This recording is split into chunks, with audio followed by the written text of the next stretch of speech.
السلام عليكم ورحمة الله وبركاته. الحمد لله الحمد لله الذي نحمده ونستعينه ونستغفره ونؤمن به ونتوكل عليه. أما بعد. அன்பிற்குரிய அல்லாஹ்வின் நல்லடியார்களே, அன்பு சகோதரர்களே, நாம் தொடர்ச்சியாக பார்த்து வரக்கூடிய துஆக்களினுடைய திக்ருகளினுடைய தொகுப்பில் இன்று நாம் பார்க்க இருக்கின்ற விடயம் என்னவென்றால், லுஹாவுடைய நேரம். லுஹாவுடைய தொழுகையை தொழுதுவிட்டு நாம் இந்த சூறாவை ஓதி அல்லாஹ்விடம் பிரார்த்தனை செய்வோம்.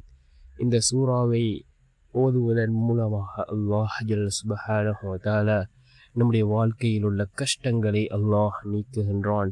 பணத்தினுடைய தேவைகளை அல்லாஹ் பூர்த்தி செய்து தருகின்றான். அப்படிப்பட்ட மிகச்சிறந்த ஒரு சூறாவை தான் நாம் இன்றைய வீடியோவில் பார்க்க இருக்கின்றோம். அன்பார்ந்த சகோதரர்களே, அல்லாஹ்வின் நல்லடியார்களே, லுஹாவுடைய நேரம் இருக்கின்றதே மிக முக்கியமான ஒரு நேரமாக இருந்து கொண்டிருக்கின்றது. யார் இந்த லுஹாவுடைய தொழுகையை வளமையாக தொழுது வருகிறார்களோ அவருடைய வீட்டில் ஒரு போதும் வறுமை ஏற்படாது என்று கூறினார்கள் அருமை நாயகம் ஸல்லல்லாஹு அலைஹி வஸல்லம் அவர்கள். பலர் கேட்கிறார்கள், லுஹாவுடைய நேரம் எப்பொழுது என்று. லுஹாவுடைய நேரம் ஆரம்பமாகுவது சூரியன் உதயமானதிலிருந்து ஒரு அரை மணித்தியாலம் கழித்ததிலிருந்து லுஹருடைய அதானுக்கு இடைப்பட்ட நேரம் லுஹாவுடைய நேரமாக இருக்கின்றது. இந்த நேரத்தில் நாம் இந்த லுஹாவுடைய தொழுகையை தொழுவோம். அன்னை ஆயிஷா ரலியல்லாஹு அன்ஹா அவர்கள் கூறுகிறார்கள், ரசூலுல்லாஹி ஸல்லல்லாஹு அலைஹி வஸல்லம் அவர்கள் இந்த லுஹாவுடைய தொழுகையை வலிமையாக தொழுது வரக்கூடியவர்களாக இருந்தார்கள் என்று அன்னை ஆயிஷா ரலியல்லாஹு அன்ஹா அவர்கள் கூறுகிறார்கள்.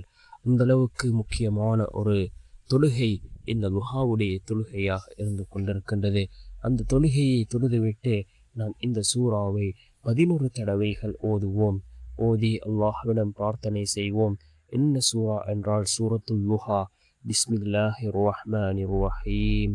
வல்லுஹா வல்லைலி இதா சஜா மா வத்தஅக ரப்புக வமா கலா வலல் ஆகிரத்து கைருல் லக மினல் ஊலா வலசௌஃப யுஅதீக ரப்புக ஃபதர்தா அலம் யஜிதுக யதீமன் ஃபஆவா ووجدك ضالا فهدى ووجدك عائلا فأغنى فأما اليتيم فلا تقهر وأما السائل فلا تنهر وأما بنعمة ربك فحدث என்று வரக்கூடிய இந்த சூரத்துல் லுஹாவை நாம் 11 தடவைகள் ஓதி அல்லாஹ்விடம் பிரார்த்தனை செய்வோம்.